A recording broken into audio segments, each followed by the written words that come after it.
صابری کی حیات سے۔ الحمدللہ رب العالمین والصلاة والسلام علی خاتم النبیین اما بعد فاعوذ باللہ من الشیطان الرجیم بسم اللہ الرحمن الرحیم الصلاة والسلام علیک یا رسول اللہ وعلی آلک واصحابک یا حبیب اللہ الصلاة والسلام علیک یا نبی اللہ وعلی آلک واصحابک یا نور اللہ۔ FGN چینل کے ناظرین، ایک بار پھر سلسلہ ایک حکایت ایک نصیحت لیے حاضر ہیں۔ آج بھی انشاءاللہ عز و جل آپ کو ایک سبق آموز حکایت سنائیں گے، ایسی حکایت جو نصیحت سے بھرپور ہوگی۔ یوں تو اس میں نصیحت حاصل کرنے کے لیے بہت کچھ ہوگا، لیکن چونکہ ہمارے سلسلے کا نام ہے ایک حکایت ایک نصیحت، تو ہم اپنے ناظرین کو بطور خاص ایک نصیحت کی طرف لے کر چلیں گے۔ اس نصیحت کو واضح کرنے کے لیے، نصیحت کو مزید اچھے انداز سے سمجھانے کے لیے آپ کے سامنے نبی پاک صلی اللہ علیہ وسلم کی کچھ روایتیں بھی بیان کریں گے، تاکہ اس نصیحت کو سمجھ کر اس پر عمل کرنے کا ہمارا ذہن بھی بنے اور ہمارے لیے عمل کرنا آسان بھی ہو۔ ہمارے ساتھ سلسلے میں آخر تک بنے رہیں، انشاءاللہ آپ کو حکایت سناتے ہیں۔ حکایت سننے سے پہلے آئیے درود پاک کی ایک فضیلت سنتے ہیں۔ نبی پاک صاحب لولاک صلی اللہ تعالی علیہ وسلم نے ارشاد فرمایا، مجھ پر درود پاک پڑھنا پل صراط پر نور ہے، اور جو روز جمعہ مجھ پر 80 بار درود پاک پڑھے اس کے 80 سال کے گناہ معاف ہو جائیں گے۔ صلو علی الحبیب صلی اللہ تعالی علی محمد صلی اللہ تعالی علیہ وسلم۔ ناظرین، حکایت سنیے۔ حافظ ابن عساکر رحمۃ اللہ تعالی علیہ نے تاریخ دمشق میں ایک حکایت ذکر کی ہے۔ لکھتے ہیں کہ ایک فقیر آدمی اپنے خچر پر لوگوں کو لاد کر دمشق سے زیدانی تک پہنچاتا تھا، یعنی لوگوں کو ایک مقام سے دوسرے مقام پر پہنچانے کا کام کرتا تھا اس سواری کے ذریعے۔ یہ غریب آدمی تھا اور اس پر وہ کرایہ وصول کرتا، اس طرح اس کی زندگی کا گزر بسر ہوتا۔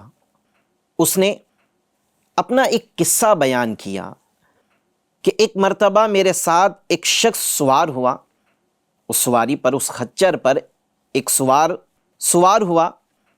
وہ راستے میں مجھ سے کہنے لگا، جب ہماری سواری اس کی منزل کی طرف جا رہی تھی تو راستے میں اس نے مجھ سے کہا کہ یہ راستہ چھوڑ دو، یعنی جس راستے سے میں لے جانا چاہ رہا تھا اس نے کہا کہ یہ راستہ چھوڑ دو اور اس راستے سے چلو۔ دوسرا راستہ دکھاتے ہوئے دوسرے راستے سے چلنے کا کہا، کیونکہ اس سے ہم اپنی منزل مقصود تک جلدی پہنچ جائیں گے۔ وجہ کیا تھی دوسرے راستے سے چلنے کی؟ کہ وہ راستہ چھوٹا ہے، مختصر ہے، اس سے ہم ہماری منزل پر جلدی پہنچ جائیں گے۔ یہ فقیر غریب آدمی کہتا ہے، جو یہ اپنا واقعہ سناتا ہے، وہ کہتا ہے کہ میں نے کہا کہ نہیں، میں وہ راستہ نہیں جانتا ہوں، یہی راستہ قریب ہے جو میں جانتا ہوں۔ تو اس سوار نے کہا کہ وہ راستہ زیادہ قریب ہے جو میں تمہیں بتا رہا ہوں، اور تمہیں اسی سے جانا ہوگا، کیونکہ مجھے اپنی منزل پر جلدی پہنچنا ہے۔ چنانچہ میں نے اس کی بات مان لی اور ہم اسی راستے پر چل پڑے۔ آگے جانے کے بعد ایک دشوار گزار راستہ شروع ہو گیا، ایسا راستہ جو بڑا کٹھن تھا، وہ راستہ شروع ہو گیا۔ کہتے ہیں کہ وہ ایسا راستہ تھا جو گہری وادیوں سے گھرا ہوا تھا، اور وہاں بہت ساری لاشیں جگہ جگہ پڑی ہوئی تھیں۔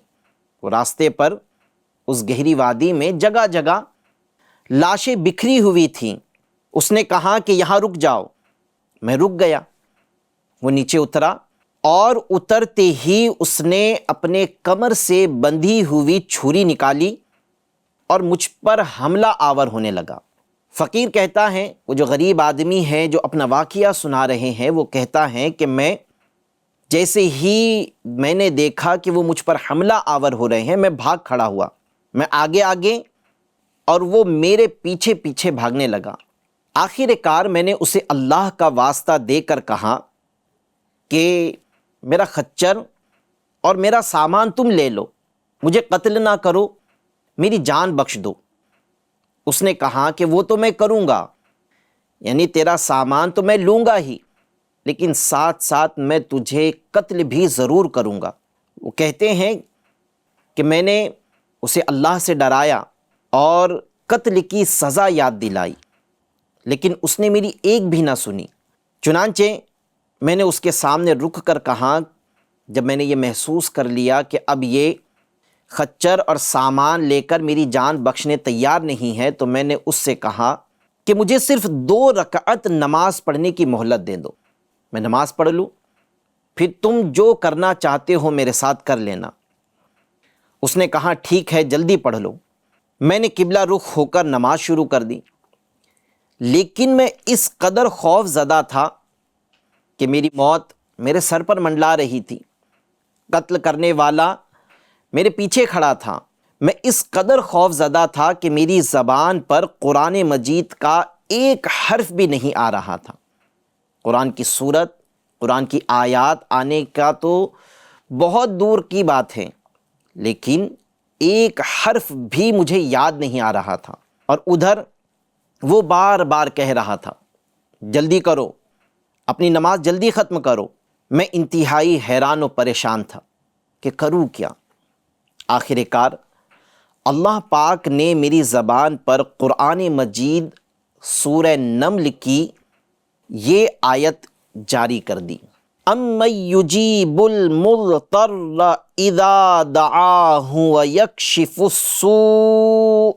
یہ قرآن پاک کی آیت مبارکہ سورہ نمل کی 62ویں آیت، 62 نمبر کی آیت ہے۔ اللہ پاک نے میری زبان پر یہ جاری کر دی۔ اس کا ترجمہ ہے، بھلا کون ہے جو لاچار کی فریاد رسی کرتا ہے جب وہ اسے پکارتا ہے اور اس کی تکلیف کو دور کر دیتا ہے۔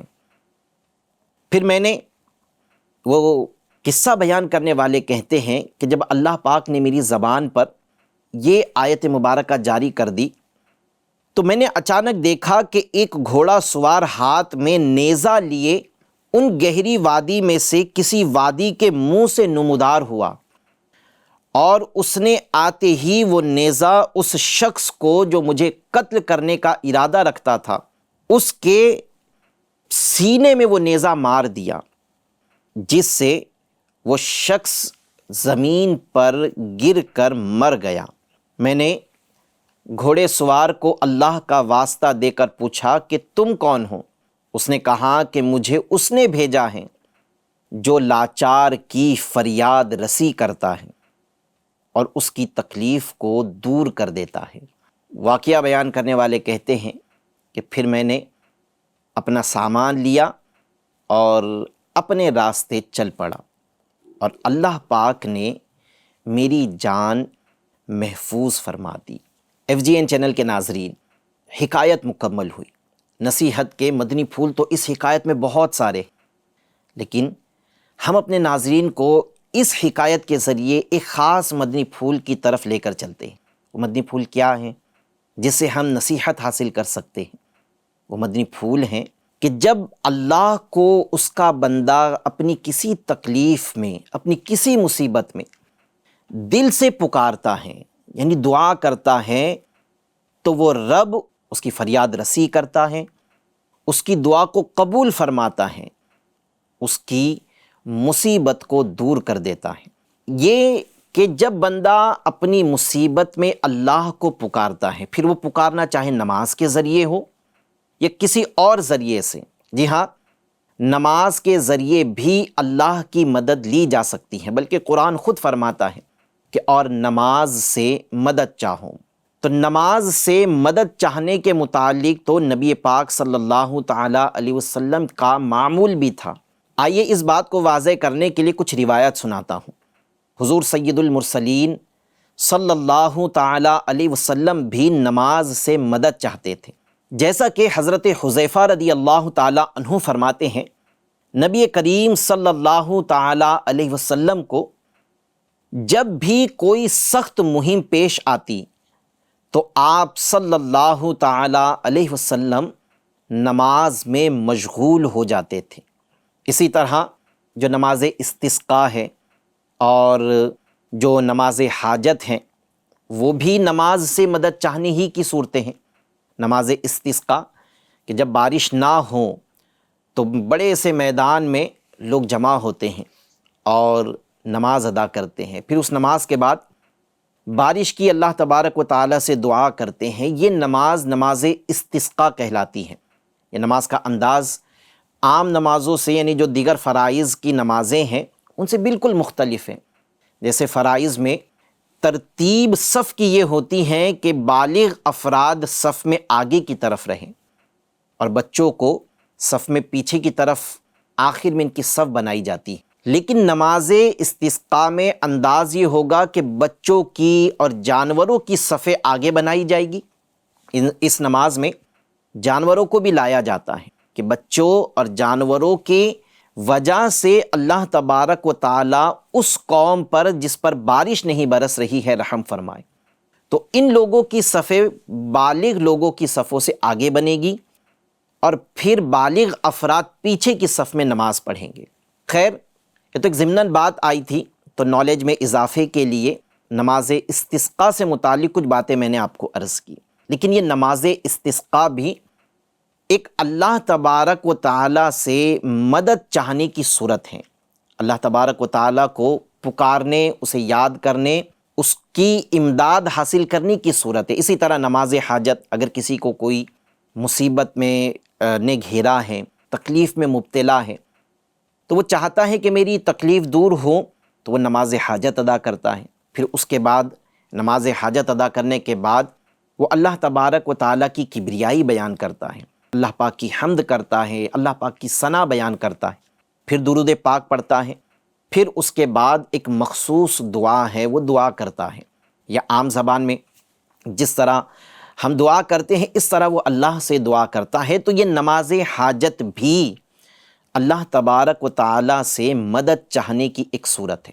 تو یہ کہ اللہ پاک کو پکارا جائے، چاہے وہ نماز کے ذریعے مدد حاصل کی جائے یا دعا کے ذریعے، یہ ساری صورتیں اللہ پاک کو پکارنے کی صورتیں ہیں۔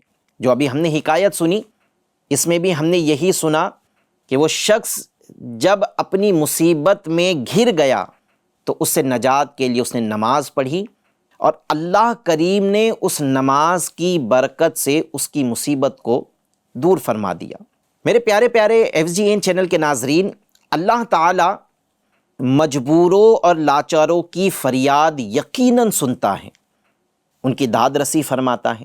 حضور پرنور صلی اللہ تعالی علیہ وسلم نے ایسی حالت میں، جب مصیبت میں بندہ گھرا ہو، تکلیف میں مبتلا ہے، ایسی حالت میں اللہ تعالیٰ کی بارگاہ میں دعا کرنے کا حکم فرمایا۔ بلکہ یوں کہا جائے کہ نبی پاک صلی اللہ تعالیٰ علیہ وسلم نے طریقہ سکھایا کہ اللہ کے حضور اس وقت میں کن الفاظ کے ساتھ میں دعا کی جائے۔ چنانچہ حضرت ابو بکرہ رضی اللہ تعالیٰ عنہ سے روایت ہے، رسول کریم رؤوف الرحیم صلی اللہ تعالیٰ علیہ وسلم نے مجبور کی دعا کے بارے میں فرمایا کہ وہ یوں دعا مانگے، جو مجبور ہیں، کسی مصیبت میں گھرا ہے، تکلیف میں ہیں، تو ان کے بارے میں فرمایا کہ وہ یوں دعا مانگے۔ دعا کیا تعلیم فرمائی؟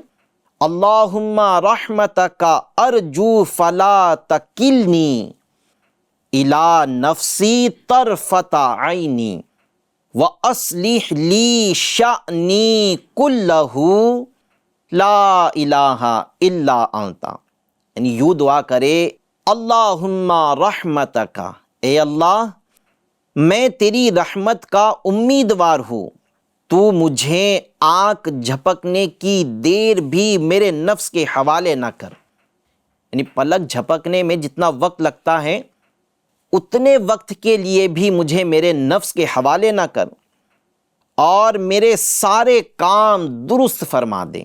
تیرے علاوہ اور کوئی معبود نہیں، لا الہ الا انت، اور تیرے علاوہ کوئی معبود نہیں۔ نبی پاک صلی اللہ علیہ وسلم نے ہم امتیوں کو جب تکلیف میں گھر جائے تو ایک دعا تعلیم فرمائی کہ آپ اللہ سے اس دعا کے ذریعے مدد چاہو۔ مجبور اور لاچار مسلمان تو خاص طور پر دعا مانگے، ویسے دعا تو ہر صورت میں مانگنا چاہیے، چاہے حالات بہتر ہو یا مصیبت کے حالات ہوں، ہر صورت میں بندہ اللہ تبارک و تعالیٰ کو یاد کرتا رہے، دعا مانگتا رہے۔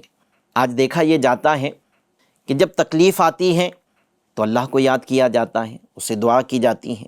جب اللہ پاک اپنے کرم سے وہ تکلیف دور کر دے تو بندے اللہ کو بھلا بیٹھتے ہیں، اسے دعا نہیں مانگتے، اس کی بارگاہ میں استغاثہ، رونا، گڑ گڑانا، التجائے کرنا یہ چھوڑ دیتے ہیں۔ تو مجبور ہو یا نہ ہو، لاچاری ہو یا نہ ہو، مسلمانوں کو دعا مانگنی چاہیے، اور بالخصوص جو مجبور ہیں، لاچار ہیں، وہ تو خاص طور پر دعا مانگے۔ اور ذہن نصیب کی یہ جو دعا تعلیم مصطفیٰ ہے، اللہم رحمتک ارجو فلا تکلنی الی نفسی طرفۃ عینی واصلح لی شأنی کلہ لا الہ الا انت۔ ان الفاظ کے ساتھ دعا کرے کہ یہ دعا تعلیم مصطفیٰ ہے۔ اللہ تبارک و تعالیٰ کی رحمت کا، اپنے نفس کے حوالے نہ ہونے کا ہر مسلمان حاجت مند ہے۔ جیسے یہ دعا کی ہے نا کہ مجھے آنکھ جھپکنے کی دیر بھی میرے نفس کے حوالے نہ کر۔ اب کچھ بات میں آپ کو سمجھانا چاہتا ہوں، وہ یہ ہے کہ جیسے میں نے ابھی شروع میں کہا کہ چاہے مصیبت ہو یا نہ ہو، اللہ پاک سے دعا کرتے رہیں۔ اب کوئی کہیں کہ ٹھیک ہے بھئی مصیبت ہے تو اللہ پاک سے دعا سمجھ میں آتی ہے، جب خوشحالی ہے، کوئی تکلیف نہیں ہے، کوئی پریشانی نہیں ہے، تو پھر اللہ سے کیا دعا کی جائے؟ تو یاد رکھیں کہ اللہ تعالیٰ کی رحمت کا اور اپنے نفس کے حوالے نہ ہونے کا ہر مسلمان حاجت مند ہے۔ یعنی اس چیز کی فکر ہر ایک کو ہونی چاہیے کہ مجھے اللہ کی رحمت حاصل رہے، اور یہ بھی فکر ہونی چاہیے کہ اللہ پاک مجھے اپنے نفس کے حوالے نہ کرے، بلکہ وہ مجھے میرے نفس پر غلبہ عطا فرمائے، میرا نفس میرے تحت ہو، میرا پیروکار ہو، میرا نفس میرا مطیع و فرما بردار ہو۔ اگر بندہ نفس کا مطیع و فرما بردار ہو گیا، اگر انسان اپنے نفس کا پیروکار ہو گیا، تو پھر نفس گناہ کی دعوت دے گا، نفس کسی پر ظلم کرنے کے لیے ابھارے گا، کسی اللہ کی نافرمانی کی طرف ابھارے گا، اور یہ نفس کا پیروکار ہے تو وہ گناہ کی طرف جائے گا، اللہ کی نافرمانی کی طرف بڑھے گا، کسی پر ظلم کی طرف یہ بڑھے گا۔ تو ہر مسلمان اس چیز کا حاجت مند ہے کہ وہ اللہ کی رحمت چاہیں اور یہ دعا کرتا رہے کہ مجھے میرے نفس کے حوالے نہ کر، اور اپنے کام درست ہونے کا ہر مسلمان طلبگار رہے۔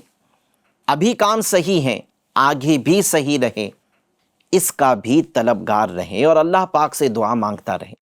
اللہ پاک سے بھلائی مانگنے کو دعا کہتے ہیں۔ اللہ پاک نے قرآن کریم میں دعا کرنے کا حکم بھی دیا ہے اور دعا قبول کرنے کی خوشخبری بھی سنائی ہے۔ اللہ پاک ارشاد فرماتا ہے، مجھ سے مانگو میں قبول کرتا ہوں، ادعونی استجب لکم۔ تو اللہ پاک نے قرآن میں دعا کرنے کا حکم بھی فرمایا اور یہ خوشخبری بھی سنائی کہ میں دعا قبول کرتا ہوں۔ ٹھیک ہے، یہ بات کہ دعا قبول ہونے کی بہت ساری صورتیں ہوتی ہیں۔ ناظرین، ہم نے ہمارے اسی سلسلے ایک حکایت ایک نصیحت میں بہت شروعات کے ایپیسوڈ میں ایک حکایت بیان کی تھی، جس کے ضمن میں ہم نے وہ ساری باتوں کو ذکر کیا تھا کہ دعا قبول ہونے کے کیا کیا انداز ہیں۔ ایک تو وہ ہے کہ جو مانگا جا رہا ہے وہ دے دیا جائے، ایک وہ ہے کہ آخرت کے لیے ثواب جمع کر دیا جائے، اور ایک وہ ہے کہ اس کے عوض اللہ ہمارے حق میں جو بہتر سمجھے وہ ہمیں عطا فرمائے۔